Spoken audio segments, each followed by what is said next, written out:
The studio lights cast harsh shadows across the stage. As the audience settles into an uncomfortable silence, this is not going to be an ordinary episode of Dr. Phil. The tension is palpable even before the first word is spoken. In the front row, a middle-aged couple sits with expressions of exhausted righteousness, their hands clasped together as if in prayer or desperation. To their left, separated by an intentional gap of empty chairs, a 16-year-old girl slouches with her arms crossed, her dyed black hair falling over her face like a curtain she refuses to open.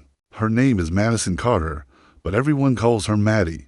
Her parents, Karen and Robert Carter, have traveled from Phoenix, Arizona with one mission: to save their daughter from herself, or so they claim.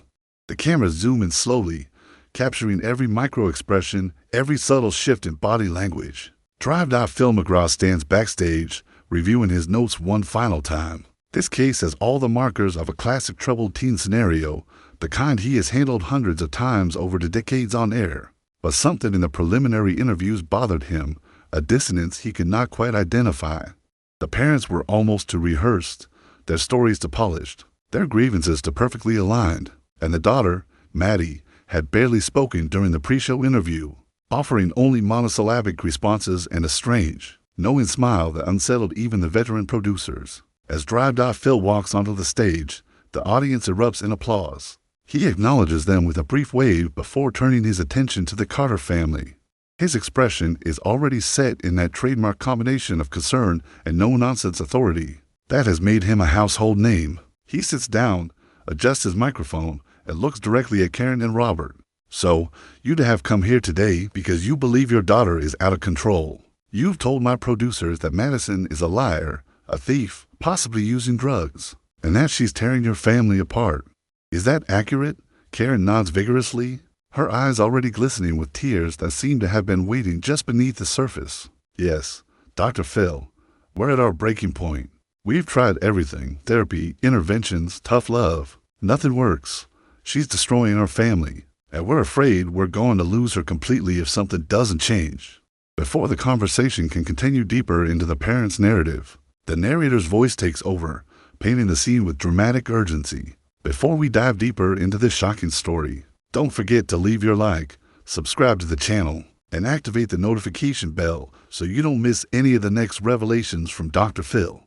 Leave in the comments where you're watching from and what you think is going to happen in this case. Your opinion is very important for us to continue bringing this exclusive content that transforms lives. The weight of accusation hangs in the air like smoke. Robert Carter leans forward, his hands gripping his knees as if he is physically holding himself together. He is a tall man with graying hair and the weathered face of someone who has worked outdoors most of his life.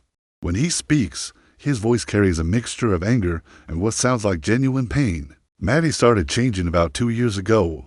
At first, we thought it was normal teenage stuff, wanting more independence, pushing boundaries. But then things got serious. Money started disappearing from my wallet, from Karen's purse. Small amounts at first, $20, $30. Then it was hundreds. We found drug paraphernalia in her room, pills we didn't recognize, and the lying, Dr. Phil, the constant line about where she's been, who she's with." Karen interjects, her voice rising with emotion. "She's failed every drug test we've given her at home, every single one. And when we confront her, she just laughs at us. She says we're crazy, that we're making things up. But we're not crazy, Phil. We're desperate parents trying to save our daughter before it's too late. Dr. Phil's eyes narrow slightly. He turns to look at Madison, who has not moved from her defensive posture.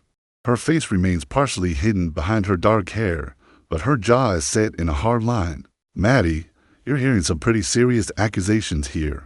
What's your response?" For a long moment, the teenager does not respond. The silence stretches uncomfortably, and the audience shifts in their seats. Finally, Maddie lifts her head, and when she speaks, her voice is surprisingly clear and calm, almost too calm. "They're lying. About everything." The audience gasps softly. Karen's hand flies to her chest as if she has been physically struck. Robert's face flushes red, and he starts to stand. But Dr.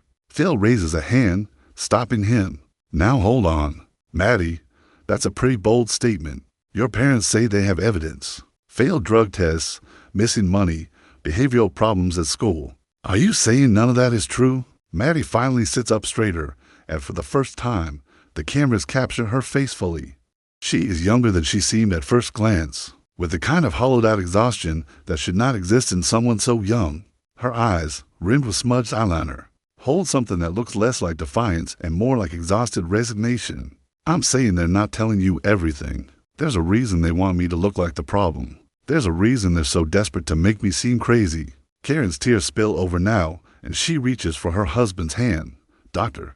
Phil, this is exactly what we're talking about. She twists everything. She makes us out to be the villains when all we've ever done is love her and try to help her. The narrator's voice cuts in, layering context over the raw emotion unfolding on stage. Dr. Phil has handled thousands of family conflicts, but something in Maddie's eyes gives him pause. It is not the look of a rebellious teenager caught in her lies. It is the look of someone who knows something, someone holding cards close to the chest, waiting for the right moment to play them. All right, Doctor, Phil says, his tone shifting into his signature direct approach. Let's talk about specifics. Karen, Robert, you mentioned drug tests. Tell me about those. Robert nods eagerly, grateful to focus on concrete evidence. We bought a home drug testing kit from the pharmacy. Over the past 6 months, we've tested her 5 times. She failed for marijuana 4 times and once for what the test indicated might be methamphetamine. The audience murmurs, a collective sound of shock and disapproval. Doctor Phil writes something down on his notepad. And Maddie, you're saying these tests are somehow falsified? Maddie's laugh is bitter and short. I'm saying you should ask them who took those tests. Now it is Dr. Phil's turn to look confused. What do you mean? Who took those tests? These are your tests, aren't they? Are they? Maddie's eyes lock onto her mother's, and for a moment, something passes between them, something that makes Karen look away first. The tension escalates as the narrator describes how Dr. Phil shifts tactics, sensing that the surface story is beginning to crack. He asks about the missing money, and Karen provides a detailed account, complete with dates and amounts that seem meticulously recorded. She produces a small notebook from her purse, showing Dr. Phil pages filled with entries. March 3rd, $40 missing from Robert's wallet. March 17th, $60 from her purse. April 2nd, $120 from the household emergency cash. We kept records, Karen says, her voice steadier now that she has something tangible to present. We knew we'd need proof. Dr. Phil examines the notebook, flipping through the pages. And you directly confronted Madison about this money? Every time, Robert confirms. And every time, she denied it. Even when we found cash hidden in her room, which they put there, Maddie interjects quietly, but loud enough for the microphones to catch. The audience reacts with a mixture of disbelief and intrigue. Dr. Phil holds up a hand for silence. Okay, we're going to get to the bottom of this, but I need everyone to let each other finish speaking. Maddie, you're making very serious counter-accusations here. If your parents are framing you, as you're suggesting, why would they do that? For the first time, Maddie's composure cracks slightly. Her eyes well up, and she blinks rapidly, fighting against tears that she clearly does not want to shed in front of these cameras, in front of this audience, in front of her parents. Because they need a scapegoat. They need someone to blame for what's really happening in our house. Dr. Phil leans back in his chair, his expression unreadable.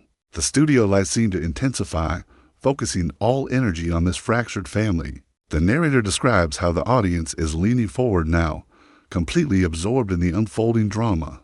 This is no longer a simple case of a troubled teen. Something darker is emerging from beneath the surface. All right, Maddie, Doctor Phil says, his voice taking on that careful, measured tone he uses when he senses he is approaching dangerous territory. You say your parents need a scapegoat.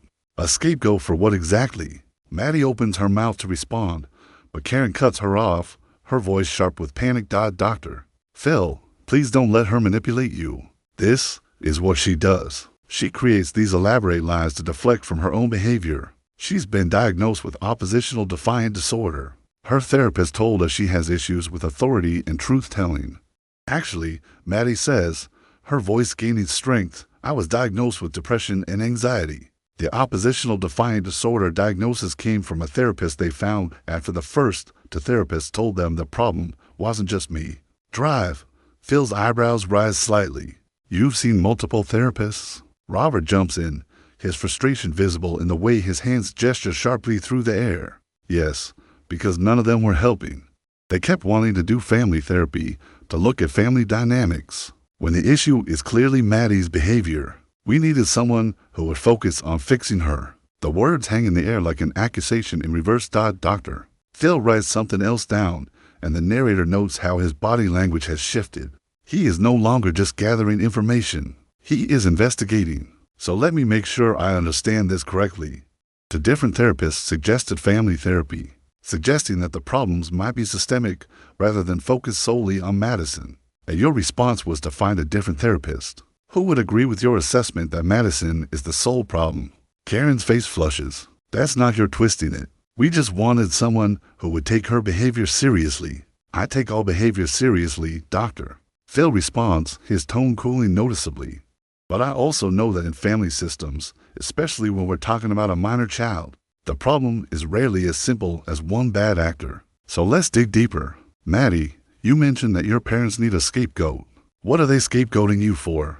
Maddie takes a deep breath, and the narrator describes how her entire body seems to gather itself, as if she is preparing to jump off a cliff. My dad has a gambling addiction.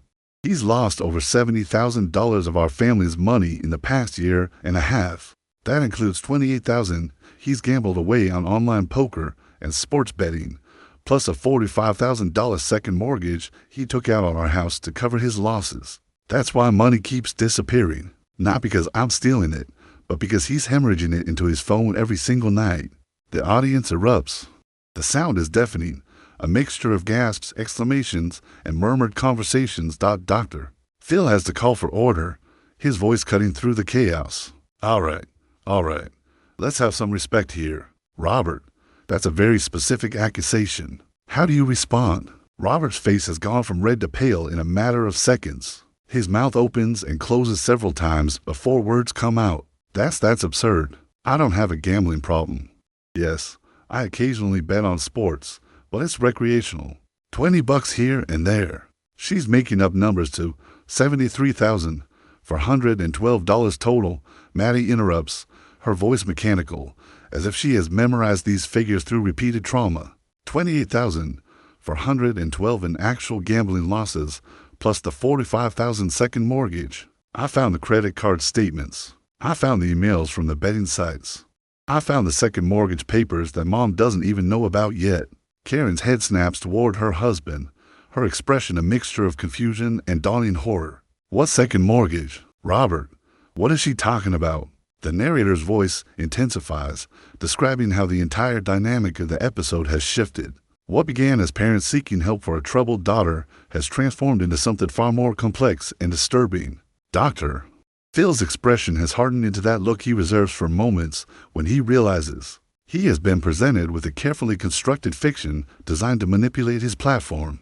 Robert, doctor. Phil says, his voice deadly quiet, I'm going to ask you a direct question, and I want a direct answer. Have you taken out a second mortgage on your family home without your wife's knowledge? The silence that follows is suffocating.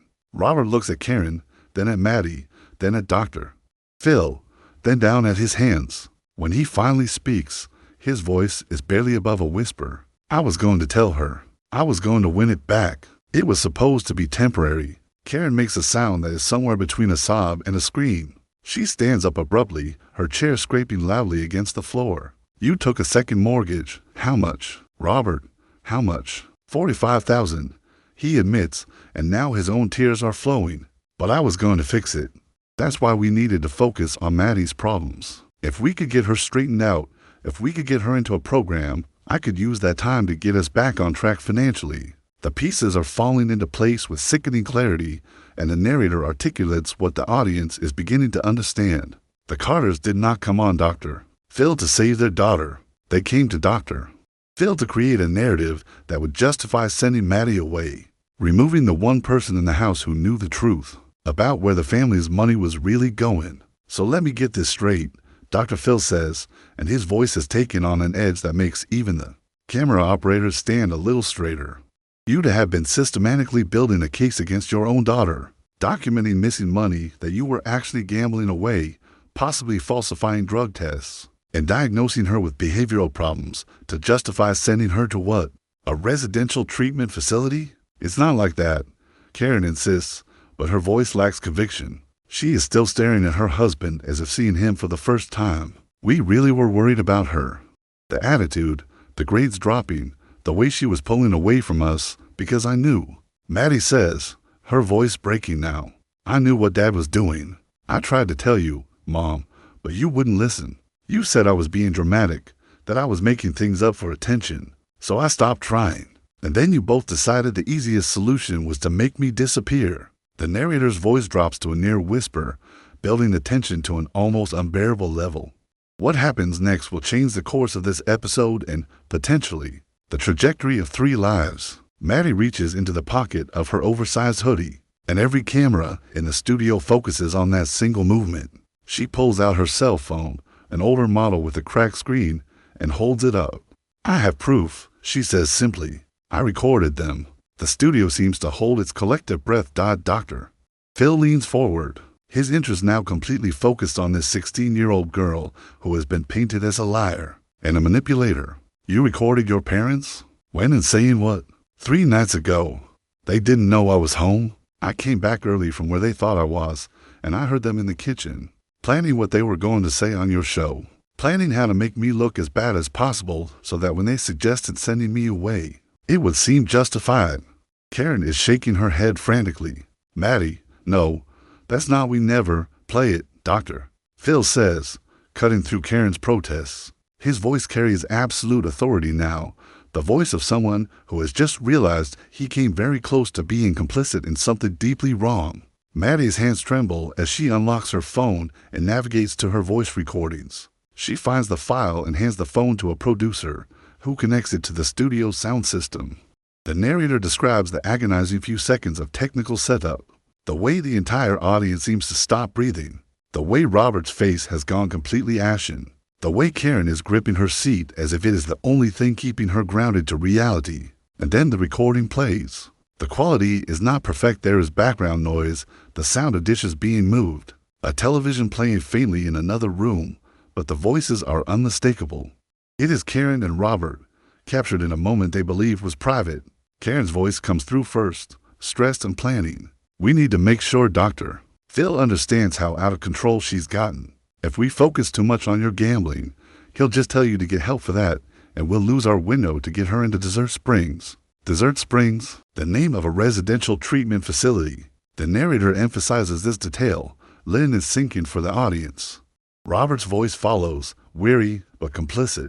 I know. We stick to the drugs angle, the failed tests, the behavioral issues. I'll emphasize how much money has gone missing, and we just don't mention where it actually went. And if she tries to bring up the gambling or the mortgage, Karen continues, we say she's making it up.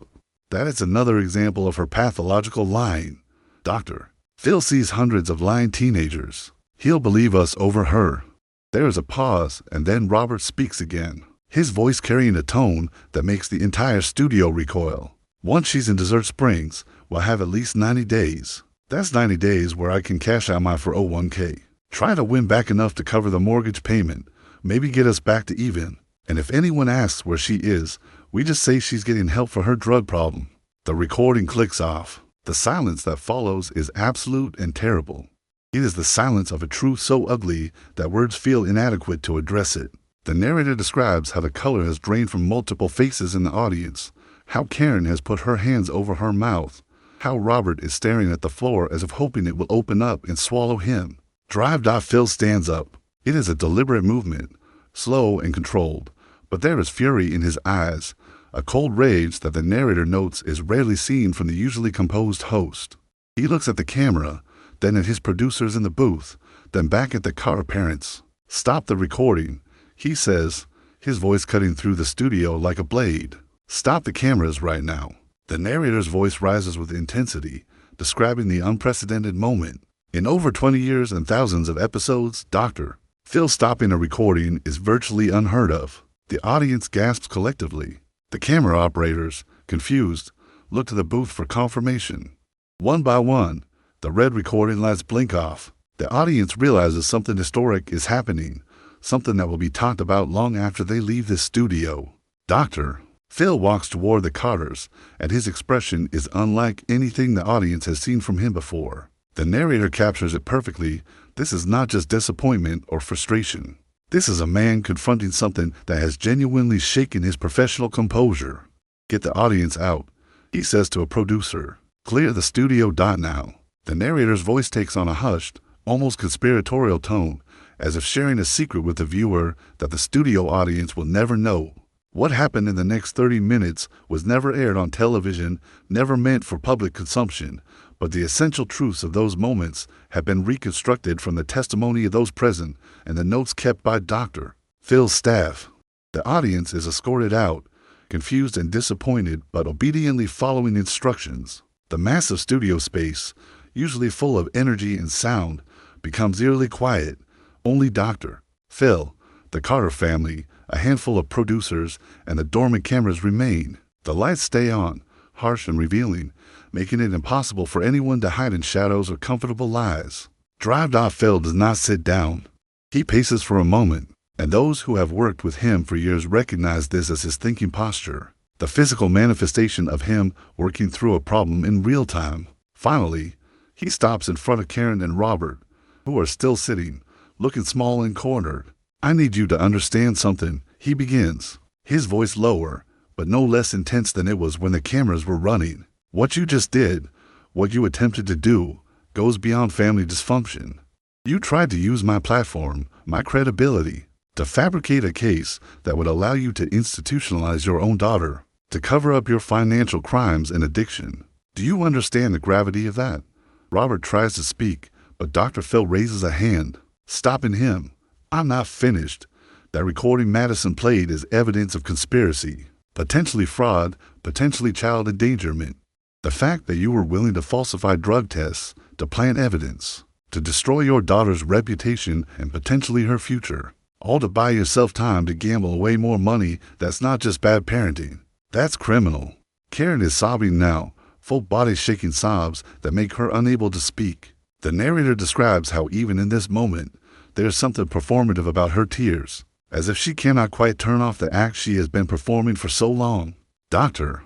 Phil turns to Madison, who is sitting alone, her phone now back in her hand, her armor of defiance cracked to reveal the frightened, exhausted child underneath. Madison, how long have you known about your father's gambling?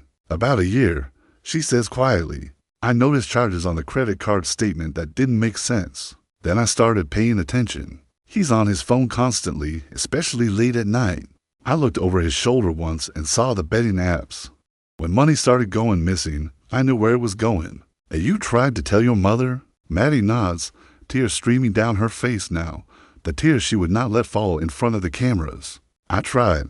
She didn't believe me. She said Dad would never do something like that I was being paranoid and looking for attention.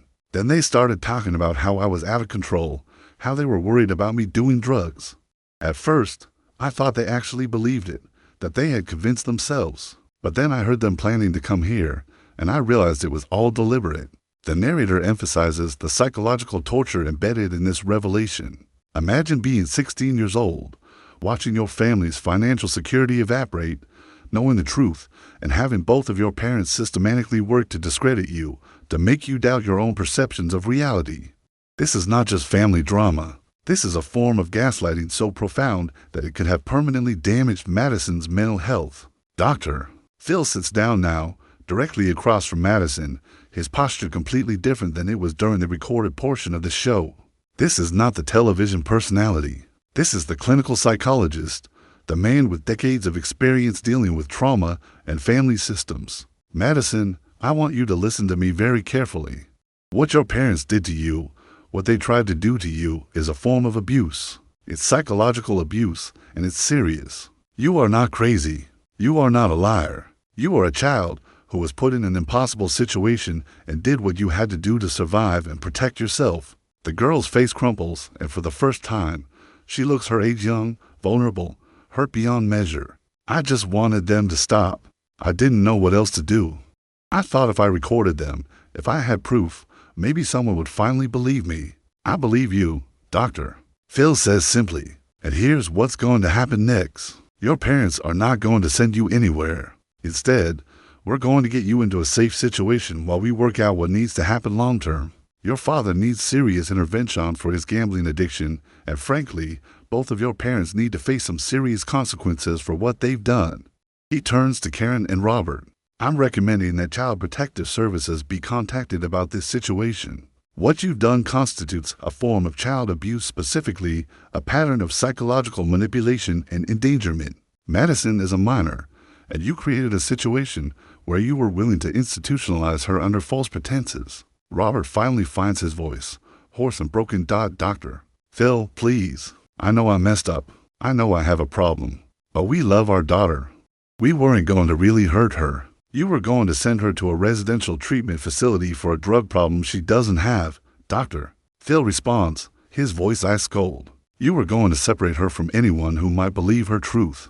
You were going to put her in a position where she would be treated as a patient, pathologized, medicated, possibly, all based on lies you constructed. Tell me how that's not hurting her. The silence that follows is answer enough.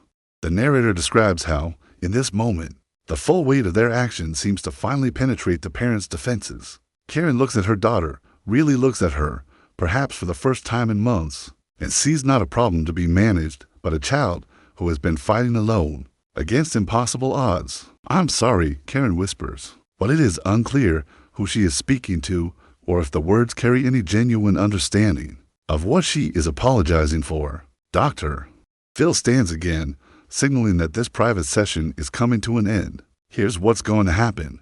We're not airing what was recorded before I stop the show. Instead, we're going to work with Madison, and if she agrees, we'll do a follow-up episode in a few weeks. That addresses what really happened here, with her consent and her truth being centered.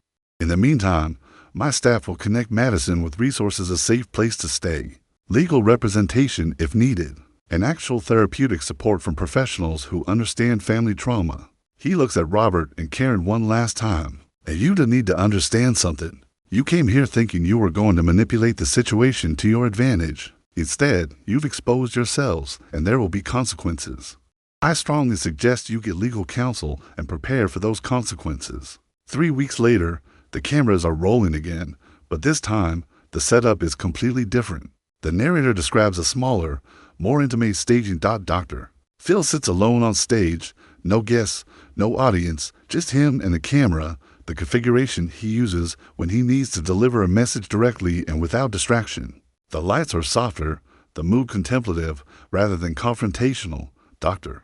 Phil looks directly into the camera, and when he speaks, his voice carries the weight of someone who has been genuinely affected by what he witnessed. I want to talk to you about something that happened on this show that we've never aired until now. 3 weeks ago, a family came to me presenting a case that seemed straightforward. Troubled teen, desperate parents, a familiar story. But what we discovered was something far different and far more disturbing. He pauses, letting the statement settle. The narrator notes how Dr. Phil's usual energetic delivery has been replaced by something more somber, more measured. We discovered a family where the parents were systematically abusing their teenage daughter by fabricating evidence of drug use and behavioral problems in order to justify institutionalizing her. Why? To cover up the father's gambling addiction and massive financial fraud. This was not a misunderstanding or a miscommunication. This was deliberate, calculated manipulation of a child. The screen shows a current photo of Madison, taken recently. She is smiling slightly, looking healthier than she did in the studio weeks before. The narrator explains that Madison is now living with her aunt in Oregon, attending a new school, and receiving proper therapeutic support. Madison Carter is 16 years old, and she was almost sent to a residential treatment facility based on lies told by her own parents.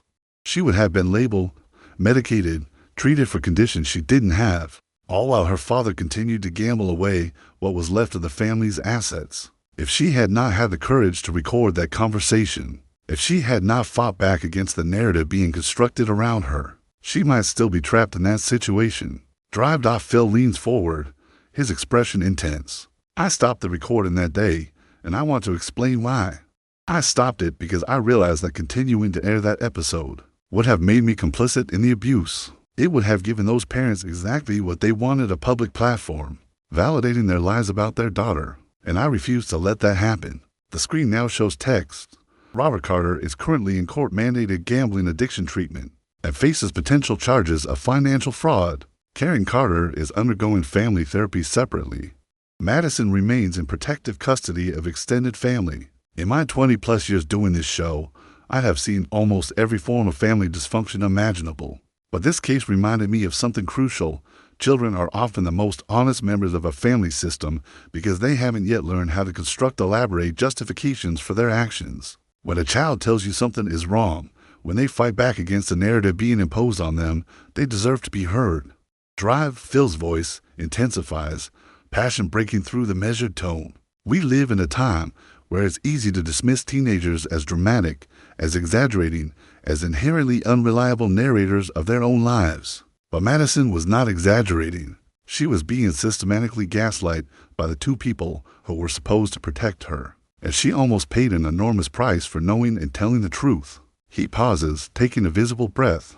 I stopped the recording that day because some things matter more than good television. Some moments require us to step out of our roles and act as human beings first, professionals second. When I heard that recording Madison played, when I understood the depth of betrayal she was experiencing, I knew that the ethical thing to do was to stop, to clear the studio, and to address what was really happening away from the cameras and audience. The narrator's voice blends with Dr. Phil's now, describing the broader implications of this case. This is not just about one family. It is about the ways we enable parental authority without question, the ways we dismiss young voices, the ways we allow appearances to override reality. If you're watching this and you're a young person who feels like you're not being believed, who feels like the adults in your life are creating a false narrative about who you are, I want you to know this. You are not crazy. Trust your perceptions. Document what's happening. Reach out for help outside your immediate family if you need to. There are people who will believe you. Dr. Phil's expression softens slightly, but the intensity remains. And if you're watching this as a parent, you recognize yourself in any part of the Carter's behavior. If you've ever found yourself prioritizing your own problems over your child's well-being, if you've ever tried to make your kid the scapegoat for family dysfunction you helped create, stop. Stop right now and get help, real help, not the performative kind where you go through the motions while continuing the same patterns. The camera moves closer, and Dr. Phil's final words are delivered with the full force of his personality and professional authority.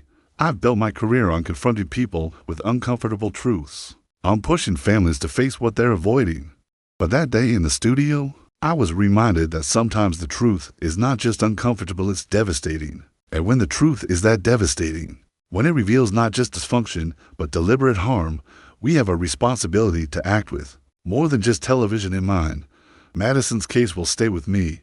It should stay with all of us, because it demonstrates how easy it is for the narrative to be controlled by those with the most power, and how hard it is for those without power, especially children, to be heard.